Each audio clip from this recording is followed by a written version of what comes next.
तो दिल्ली की राजनीति से अब बाहर निकलते हैं, बात जरा बिहार की करते हैं, आरजेडी की करते हैं। बिहार में राष्ट्रीय जनता दल ने अपने 22 उम्मीदवारों के नाम की लिस्ट जारी की है। लिस्ट में 2 नाम बेहद खास हैं। पाटलिपुत्र सीट से लालू यादव की बेटी मीसा भारती को उम्मीदवार बनाया गया है। सारण सीट से लालू की दूसरी बेटी रोहिणी आचार्य, उन्हें उम्मीदवार बनाया गया। और इस तरीके से लालू परिवार के 6ठे सदस्य की राजनीति में एंट्री हो गई है। तो लालू की 2 बेटियां, जो लिस्ट सामने आई है आरजेडी की, उसमें उनके नाम। पाटलिपुत्र से मीसा भारती, हालांकि मीसा भारती लगातार चुनाव लड़ती आ रही है, इस सीट से हार जाती है वो इस सीट पर। एक बार फिर से उन्हीं को उम्मीदवार बनाया गया है।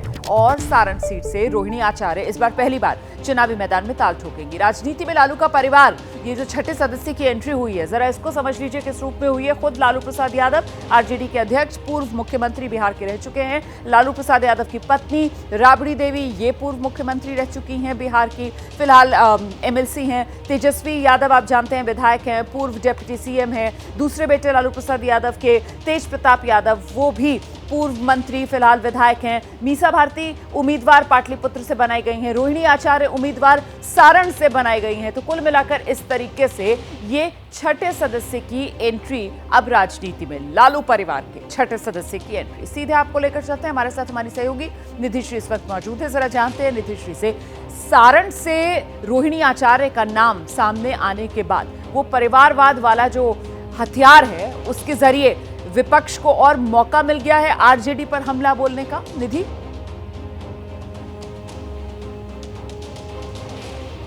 बिल्कुल, देखिए, एक जो टैग लगता रहा है लालू परिवार के साथ कि वो उन्होंने हमेशा अपने परिवार और परिवार के सदस्यों को ही आगे बढ़ाया है, ये एक बार फिर से ये जो लिस्ट आई है 22 कैंडिडेट्स की, उसमें दिखाई देता है। हालांकि आपको बता दें रोमाना, और ये बिहार में भी सबको पता है कि चाहे रोहिणी आचार्य हो या मीसा भारती, इन दोनों को पहले से ही इनका नाम तय था और इन दोनों को कह दिया गया था कि आप फील्ड में रहें, तैयारी करें।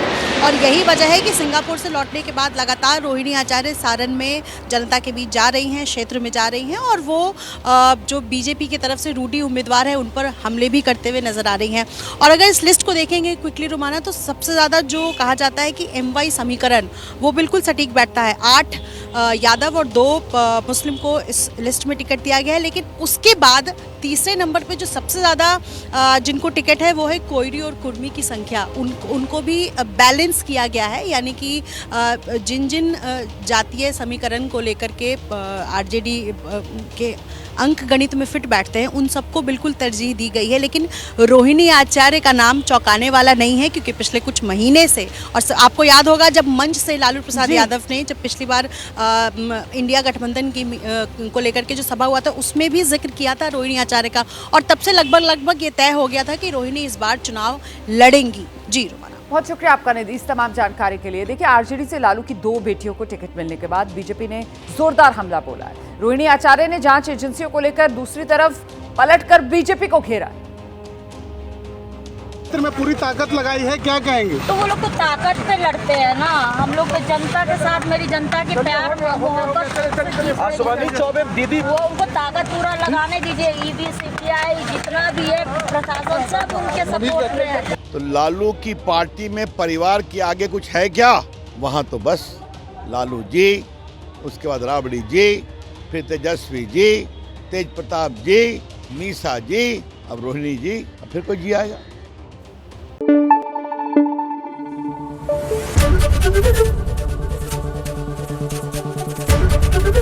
ABP न्यूज़ आपको रखे आगे।